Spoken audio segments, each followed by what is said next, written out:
चलिए अब हम लोग करते हैं इसके लिए हाफ लाइफ।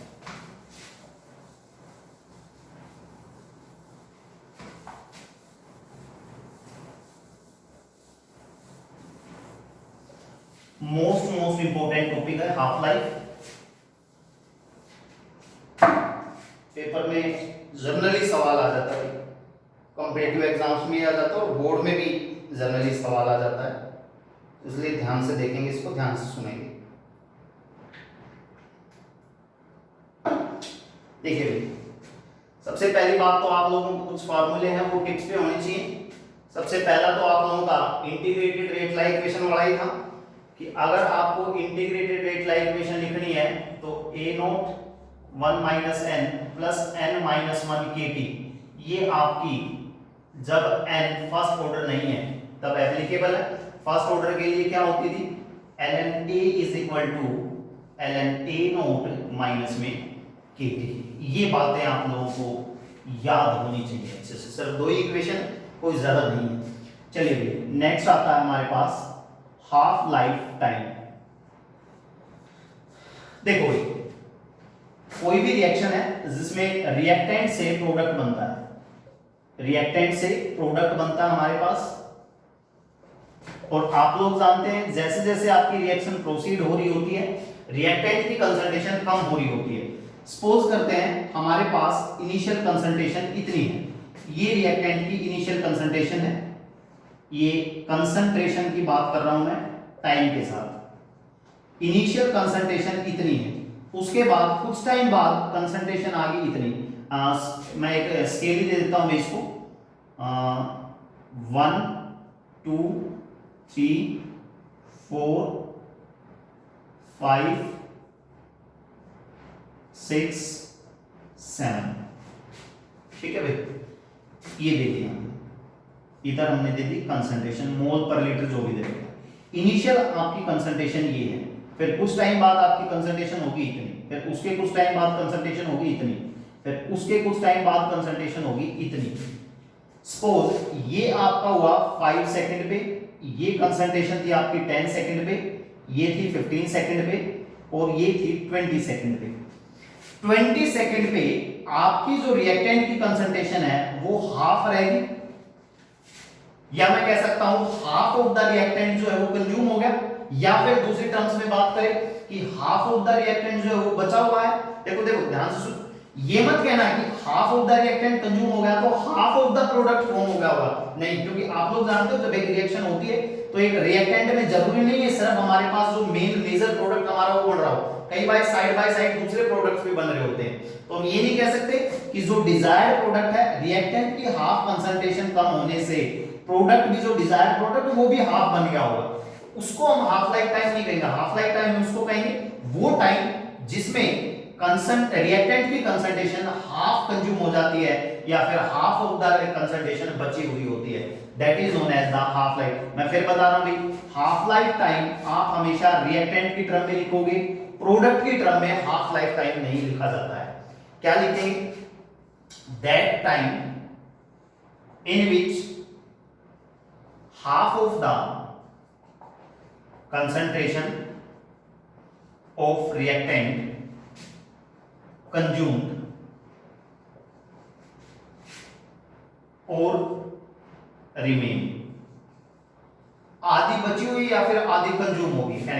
मेन बात ये है कि आपकी इनिशियल कंसंट्रेशन अगर ए नोट थी, इनिशियल कंसंट्रेशन आपकी ए नोट थी किसी टाइम टी पे, तो फाइनल कंसंट्रेशन जब आपकी इनिशियल का हाफ रह जाएगी तो उस टाइम पे जो आपका टी होगा उसको हम टी हाफ कहेंगे, और उसके डिनोट भी किससे करेंगे, इस तरह से, दिस इज टी हाफ। वो टाइम जिसपे half of the reactant consume हो चुका है, रिएक्ट कर चुका है, या आधा रिएक्टेंट बचा हुआ है, बची हुई कंसंट्रेशन इनिशियल का हाफ है, तो इस तरह उस टाइम को हम लोग हाफ लाइफ टाइम कहेंगे। अब हाफ लाइफ टाइम ये तो होगी डेफिनेशन। हाफ लाइफ टाइम हमने जीरो ऑर्डर के लिए भी लिखना है, फर्स्ट ऑर्डर के लिए भी लिखना है, सेकंड ऑर्डर, nth ऑर्डर के लिए भी मैं आपको बता दूंगा, एक बार देख लीजिए कैसे लिखना है। आइए देखते हैं डेरिवेशन करके हम हाफ लाइफ टाइम कैसे लिखेंगे। एक बार डेरिवेशन देख लीजिए हाफ लाइफ टाइम निकालने का, डेरिवेशन कैसे करेंगे।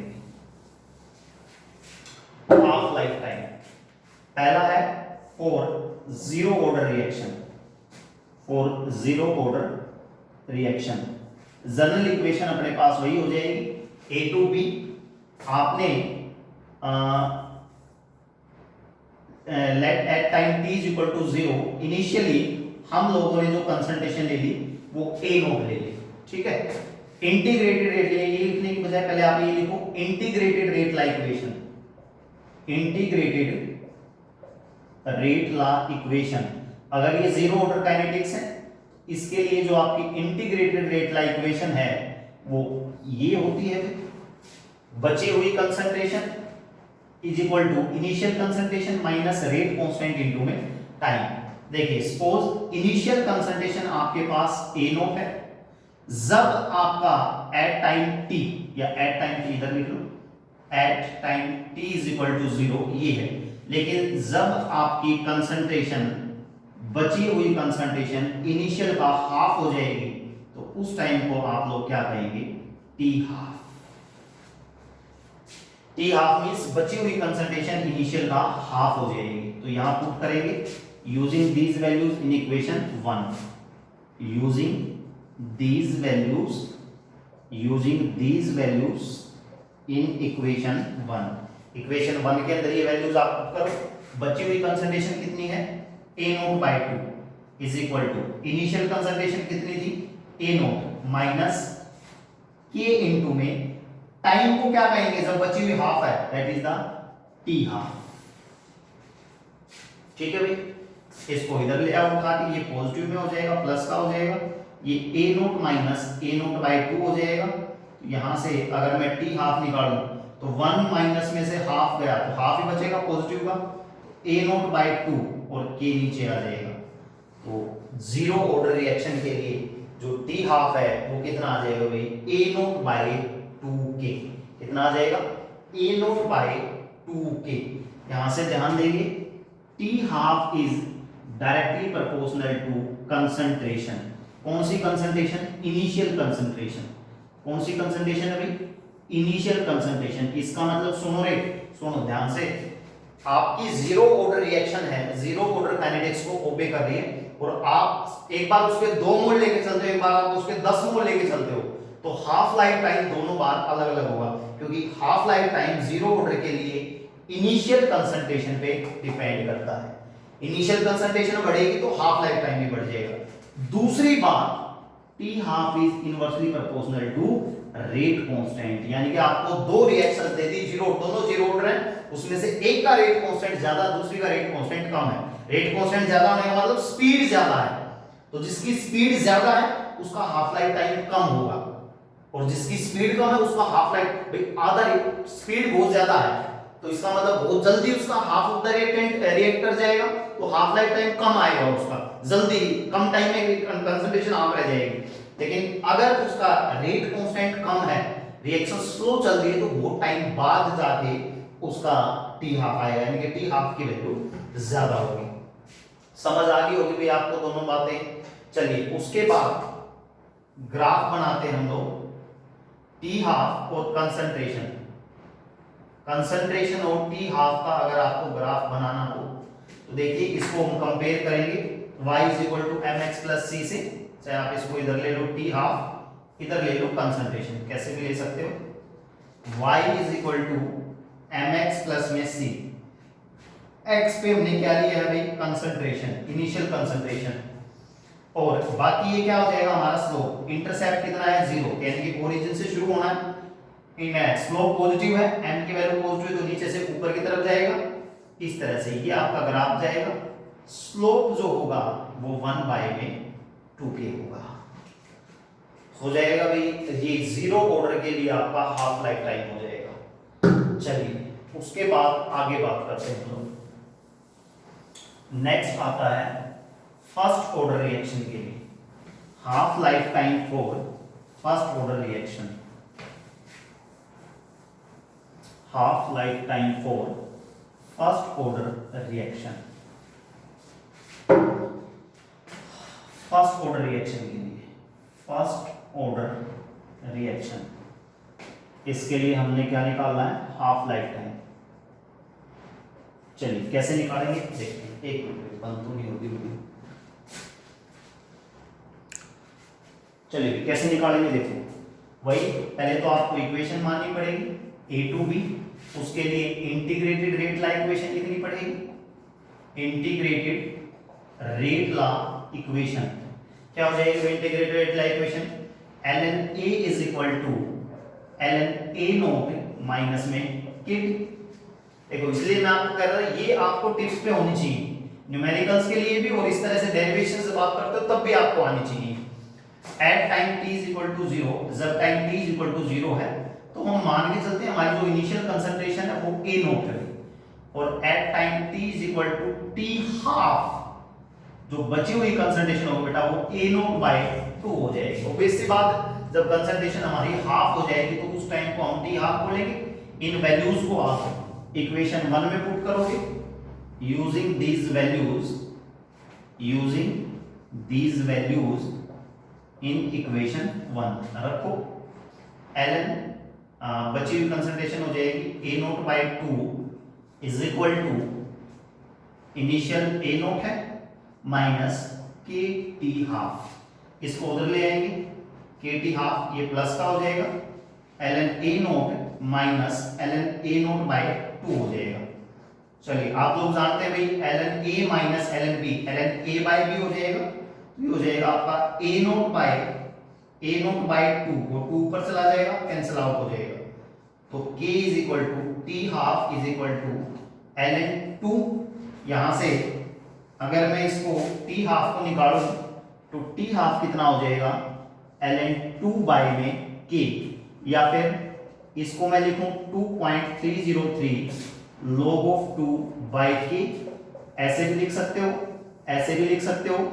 log 2 की जो वैल्यू होती है भाई वो 0.3010 होती है, वो वैल्यू जब आप यहां पुट करोगे t हाफ 2.303 इंटू में 0.3010 अपॉन में k, तो t half is equal to 0.693 आएगा ये राउंड ऑफ करके, और ये आपके पास हो जाएगा। जनरली हम लोग इसको याद रखते हैं, जनरली इसको याद रखते हैं। देखो भाई कमाल की बात क्या है इसमें? सबसे पहली बात, इसका जो टी हाफ होता है वो इंडिपेंडेंट ऑफ द कंसंट्रेशन होता है।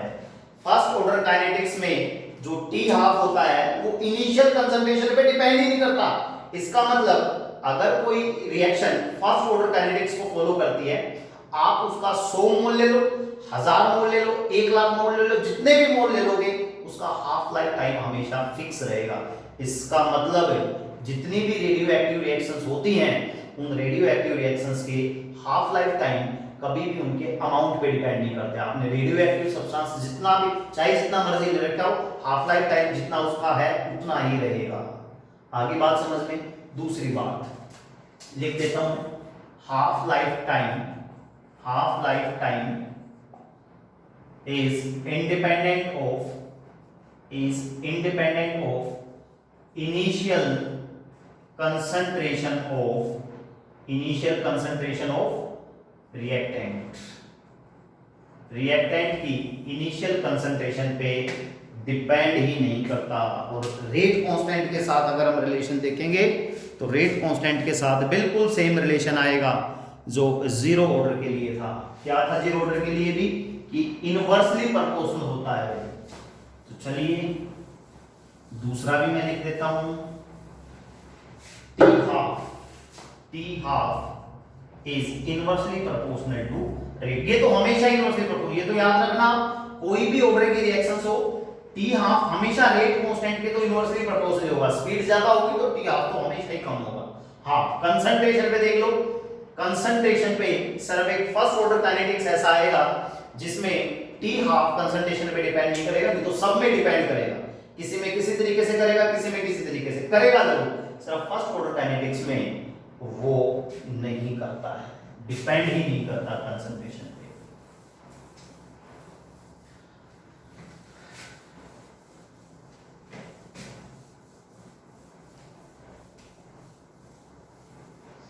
चलिए अब मैं आपको half life time nth order reaction के लिए लिखना बता देता हूं। ताकि कॉम्पिटिटिव एग्जाम्स में किसी भी ऑर्डर के लिए आपसे निकलवा ले तो आपको डेरिवेशन की जरूरत ना पड़े, डायरेक्ट आप वैल्यूज रख दो। तो ये आपका nth ऑर्डर रिएक्शन के लिए, nth ऑर्डर रिएक्शन के लिए टी हाफ, ध्यान रहे एक्सेप्ट फर्स्ट ऑर्डर में, एक्सेप्ट फर्स्ट ऑर्डर 2 की power n minus one upon में k a नोट की power n minus one into में n माइनस वन, यहां लिखो n minus one accept first order when n is not equal to 1, जब आपकी n की value 1 नहीं है, जीरो ऑर्डर के लिए लेट अस चेक, जब n की वैल्यू 0 है तो t हाफ कितना होगा भाई, 2 की पावर 0 माइनस वन अपॉन में a नोट की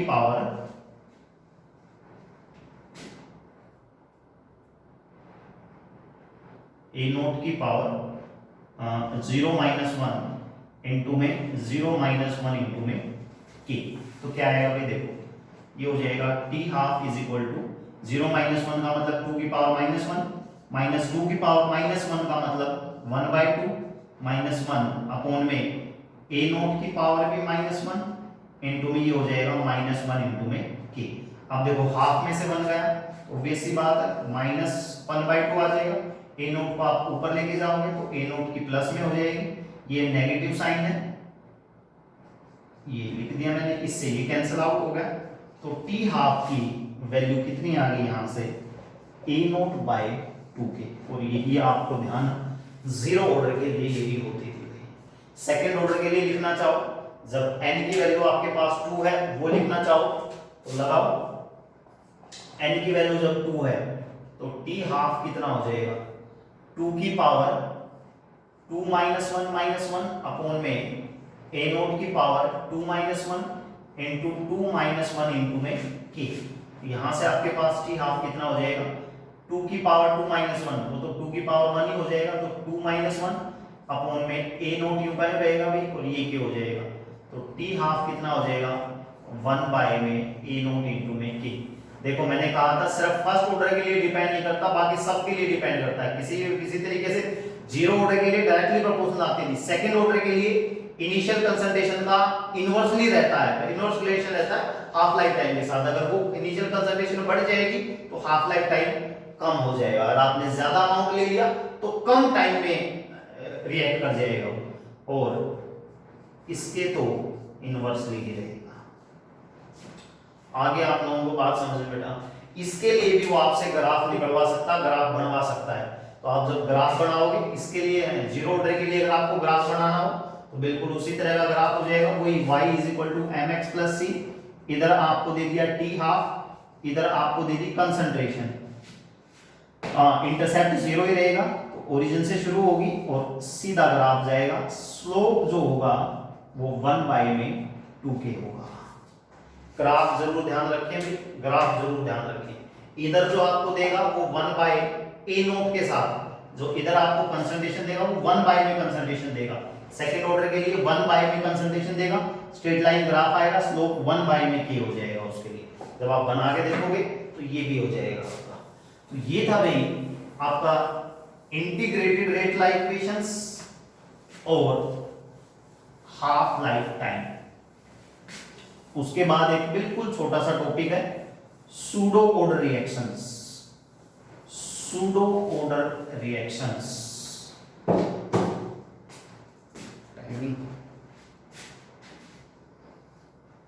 चलिए एक लास्ट टॉपिक है सूडो ऑर्डर रिएक्शंस। सूडो का मतलब होता है भाई फॉल्स, झूठे ऑर्डर की रिएक्शंस होती है, मतलब हाथी के दांत खाने के ओर दिखाने के ओर, जो हमें दिख रहा होता है, जो ऑर्डर हमें उसका दिख रहा होता है एक्चुअली में वो ऑर्डर नहीं होता है, अपने दिखने वाले ऑर्डर से अलग ऑर्डर की रिएक्शंस होती है, बिहेव करती है, होती नहीं वो बिहेव करती है, वैसा बिहेव करती है वो। सूडो, पी साइलेंट होगा, पसूडो नहीं, ये सूडो है, सूडो ऑर्डर रिएक्शंस। देखिए क्या होती है, when one of the reactant in any reaction is present in large amount so that there is no any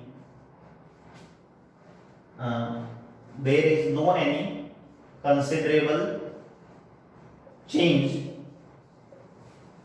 in its concentration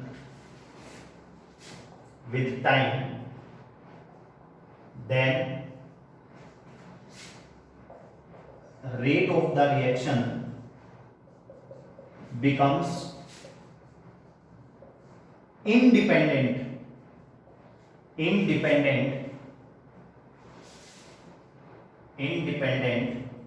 to its concentration। देखिए क्या कहना चाह रहा हूं मैं, सपोज यही एग्जांपल मैं आपको दे देता हूं, CH3C इसका हम हाइड्रोलिसिस करते हैं एसिडिक मीडियम में, CH3COH प्लस में C2H5OH।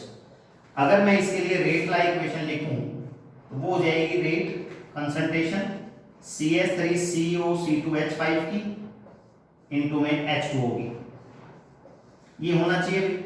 एक्चुअली में अगर आपको दिख रहा हो, मैं कह दूं इसकी भी वन है, इसकी भी वन है, तो इसका ऑर्डर कितना होना चाहिए, इसका ऑर्डर 2 होना चाहिए। लेकिन वाटर जो होता है जब आप हाइड्रोलिसिस कर रहे हो तो ये जो सॉल्वेंट है आपका ये एक्सेस अमाउंट में लेना पड़ेगा आपको, और ये इतना ज्यादा एक्सेस अमाउंट में, इतना ज्यादा लार्ज अमाउंट में कि इसकी कंसंट्रेशन में जो चेंज आ रहा है वो कंसिडरेबल नहीं है तो, लेकिन वो कंसिडरेबल नहीं, हम उसको कंसीडर नहीं कर रहे, बहुत स्मॉल चेंज आ रहा है, यानी कि इसकी कंसंट्रेशन ऑलमोस्ट कांस्टेंट रह रही है। एक कांस्टेंट आपके पास ये है और एक कांस्टेंट आपके पास ये हो गया, अनदर कांस्टेंट आ जाएगा k डैश, कुछ भी मान लो k dash k double dash, constant को कांस्टेंट से मल्टीप्लाई करोगे तो कांस्टेंट ही आएगा। अब जो मैं इसके लिए रेट ला लिखूंगा वो हो जाएगी k डैश CH3COOC2H5। एग्जांपल देख के आप लोग समझिए, एक्चुअली में ये ऑर्डर जो रिएक्शंस थी वो सेकंड ऑर्डर की होनी थी, लेकिन क्योंकि एक जो सबस्ट्रेट या एक रिएक्टेंट जो है वो आपका एक्सेस अमाउंट में, लार्ज अमाउंट में, कंसंट्रेशन उसकी ऑलमोस्ट कांस्टेंट है, तो उसकी वजह से जो ये रिएक्शन एक्चुअली में बिहेव कर रही है वो फर्स्ट ऑर्डर की तरह बिहेव कर रही है नहीं, बिहेव कर रही है उसकी तरह। मींस एक्चुअली में अगर आप देखो, मतलब इसका जो ऑर्डर है भाई वो इसकी जो काइनेटिक्स है वो लगभग फर्स्ट ऑर्डर की तरह है, सेकंड ऑर्डर की तरह नहीं, इसलिए हम कहते हैं ये फर्स्ट ऑर्डर की तरह बिहेव कर रही है। तो ऐसी रिएक्शंस जो इस तरह से होती किसी और ऑर्डर की है लेकिन बिहेव किसी और ऑर्डर की तरह कर रही होती है,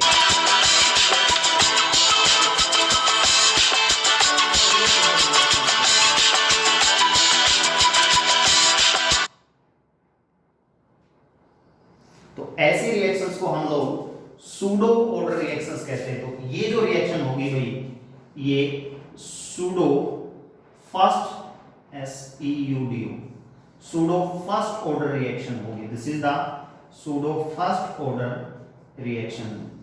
कुछ नहीं है, बस एक छोटा सा टॉपिक है।